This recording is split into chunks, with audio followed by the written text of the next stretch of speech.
In today's video, I'm going to teach you how to connect Google Forms to PayPal. We're going to use Zapier to link the two so that when someone submits your form, PayPal takes an automatic action, like creating an order or sending an invoice. This saves time, reduces manual errors, and helps you get paid faster. Start by heading to Zapier.com. Zapier is an automation platform that connects apps without any code.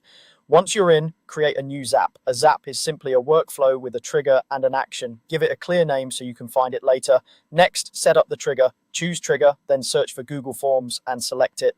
For the trigger event, pick the option that watches for new form submissions. This tells Zapier exactly when to run. You'll be prompted to sign in with your Google account that owns or has access to the form.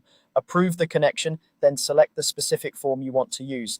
If your form hasn't received any responses yet, submit a quick test response yourself so Zapier has real data to pull. Now run a test trigger. Zapier should fetch a sample submission which you'll use to map fields in the next step. If nothing appears, double check you selected the correct form and that you have at least one recent response.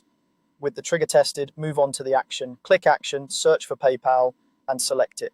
Choose the action event that matches your workflow, such as creating an order or sending an invoice. Different actions require different fields, so think through what you need from the form, like the payer's email, item description, and amount. Sign into your PayPal account to authorize Zapier.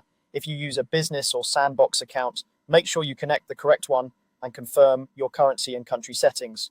Now map your Google Forms fields to the PayPal fields. For example, map the email address from your form to the payer email, map a product or service name to the description, and map a price or total to the amount.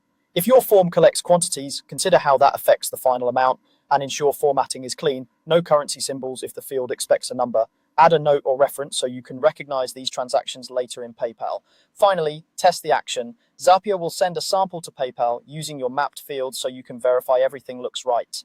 If the test succeeds and the details appear correctly in PayPal, your automation is ready. From now on, each new Google Forms submission will trigger the PayPal action you configured.